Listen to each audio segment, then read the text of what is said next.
Our offensive player of the game, and without a doubt, it's got to be T.J. Arndt, the quarterback who filled in for David Corrid and did it very admirably with 4 touchdown tosses and some very impressive throws, young man. You were able to hit your receivers in stride. Why were you so successful? Just an easy read of the coverage. I mean, they were playing no safety over the top, and I played with Andre Wilson with the Green Bay Gladiators in the summer, and me and him, we just keep hooking up, and same with Dave Corrid. We just eye lock, and we knew what was going on. I was just going to ask you, what kind of communication or nonverbal communication do you use, and how important is it to be able to make sure that even though it's nonverbal, the two of you know what you're doing so you can hook up and be able to make big plays? A lot of it has to do with eye contact. The long ball, I believe is the 3rd touchdown to Dre. He smiled. He smiled, and we both knew. So just 2 steps and let the ball go. Well, were you surprised that they were playing as loose as they were with no safety help over the top and letting your receivers get deep one-on-one? Were you surprised they played that way on you? Yeah, I mean, especially after the first one. Yeah. I mean, it's like, you guys, okay, let me have it. You know? Yeah. You know, they almost made it easy on us. It really helped out when they don't bring a safety back. Well, Dave started the game at quarterback. When did you know you were going to come in, and why was the change made? Coach let me know before the game I was probably going to be in there the 3rd, 4th series. So it was just a matter of reading what was going on before I went in the game, trying to help Dave along, and then when I got in, what I was seeing, and then when I was out there, that all played into what happened in there. T.J. Arndt, our offensive MVP and the quarterback for the Manitowoc County Mariners, joining us on the postgame. A big night for T.J. with 4 touchdown passes as he helped the Mariners whoop up on the Milwaukee County Renegades tonight, 55-22. Young man, your team is down 22-13 late in the first half. 2-yard TD toss to Andre Wilson got you to within 2. What did this Alfaro character say at halftime to get your team turned around? We got a good butt chewing. Let's just put it that way. I can't repeat what was said in the huddle. But no, we got good butt chewing and pulled the offense together and said, hey guys, come on, this is on us, and we got to go put some points on the board. Well, defensively, I mean, the Renegades did absolutely nothing. I mean, your defense really cranked it up. Yep. Yeah, the defense was a great help in the second half, shutting them down, giving us good field position. But TJ, your club is 3-1 now going into the bye. How important is it that you get a win in the way that you win going into a bye and 3 straight games on the road? I hope this sends a message to the league and lets them know that we're serious and we're here to contend with the best that's in the league. And you got yourself a lot of weapons with Mr. Tweedy in the backfield able to run it, and with you and David Corrid able to throw it and get a lot of talented wide receivers. This offense is going to be tough to stop. Well, T.J. Arndt, congratulations on a big victory, and we'll see you down the road. Great performance tonight. Thank you very much. That is T.J. Arndt, offensive MVP tonight with 4 touchdown passes as the Manitowoc County Mariners win 55-22. Well, I believe the defensive MVP tonight, they call this young man the Bulldozer. Yeah. He's Rico Flores, and he got after it in the second half. A couple of big hits, a fumble recovery.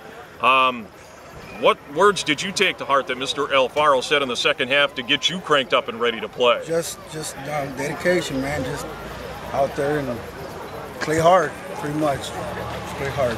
Where did Bulldozer come from? From him, huh? From him. Yeah. You like that nickname? Oh, yeah. You taking to it? Love it. Well, how is it for you, Rocco, when you got the game in command and you pretty much know what they're going to do and they go away from the running game? I mean, you took away the running game anyway, but what is it like as a defensive lineman to know that you can just lick your chops and they're one-dimensional and you can just get after the quarterback and lay hay? That's just go where the ball's at, you know. Pretty much my job, just pretty much kill quarterback, you know. You totally took away their running game. I mean, they couldn't run the ball. Why were you so successful being able to stop their running game? There's 10 other guys behind me, you know. I mean, I just do what I can and took the running game away from them, and other 10 guys are there to back me up. You guys love to hit, don't you? Oh, yeah, I love it. I love it. Guys love to hit. A lot of, like I like to say, slobber knocking going on out there. Yeah, you like that kind of, huh? I love it, love it. What is it like to play in front of a crowd like this?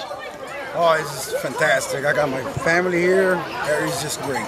Just beautiful. And the opportunity to play football. No, it's just, What is it like to have this opportunity to get those pads back on and play again? I thank Marcos, you know, he brought that here to Manitowoc, you know, and it's been 10 years since I got out of high school, and we brought it back last year, and just, it's been great. It's been great. Be honest, you sore after a game? Oh, I'm hurt. You got that, your ribs a little sore, huh? Yeah, I'm a little banged up, but hey. How long does it take to recover now? Get a little bit older, huh? Yeah, those aches and pains go away, but you'll take it any time, won't you? Anytime. Oh, yeah. To get the W, I'll do anything. All right. Well, they call him the Bulldozer, and he was one especially in the second half tonight. Rico! Rocco Flores, defensive lineman, our defensive MVP, as the Manitowoc County Mariners win big over the Milwaukee County Renegades, 55-22. Rocco, congrats, and we'll see you down the road. Thank you. All right, that's Rocco Flores, defensive lineman, our defensive MVP for the ball game tonight. And you got your headset on? Yes, sir. Okay, well, get that microphone on. There you go. There you go. All right, Marcos Alfaro is head coach of the Manitowoc County Mariners, now joining us on the post game. What was said? Clean version at halftime. Get that microphone up to you a little bit closer. Give me that one. You want the other one? Yeah. Okay, you want the other one a little bit. Come on over on this side. We'll flip you on over. I don't know, he doesn't like that headset for whatever reason.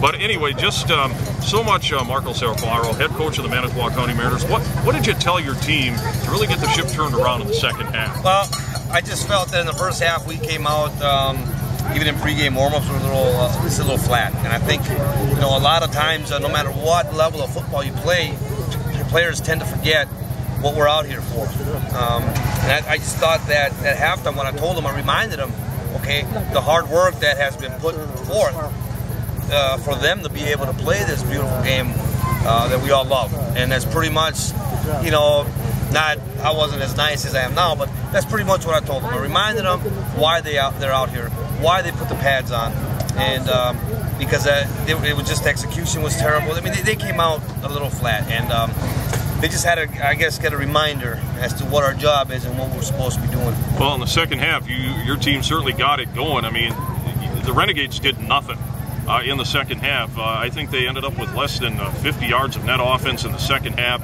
They ran the ball for, I think, a little more than 10, 15 yards, not all that much net after it's all totaled up. Was your key going into the game, Marcos, to make them one-dimensional and try to take away their running game? Well, definitely, man, and I credit a lot to our defensive coordinator. You know, he's really just a fiery guy, and he does a lot of scheming, and he does a lot of preparing for the game, and you know, he just really gets this defense going, and he's able to adjust as the game goes on. So he just makes unbelievable adjustments from anybody I probably ever coached with, and I got to give him a lot of credit. You know, he really does a lot of scheming. I mean, just you give him a drive or two, and he'll stop you no matter what it is that you're doing. So I'm not exactly sure what he did, but it worked, and he was good. Actually, he's right here. Maybe we can get him and get a few words. Yeah, but the thing is, when you make a team one-dimensional, yes, it makes the game a whole lot easier, doesn't it? When you have, when you know that they can't do something, they can only do one other thing. You can only run or throw in this game, and you can just concentrate on doing that because you know what they're going to do.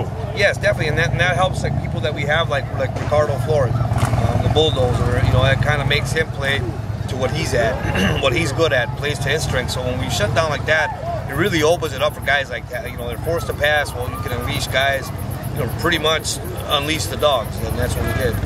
Marcos Alfaro, head coach of the Manitowoc County Mariners, joining us on the post game as the Mariners score 42 unanswered from late first half through the second half to turn one around and beat the Milwaukee County Renegades 55-22. I want to talk about your two-headed monster per se at quarterback.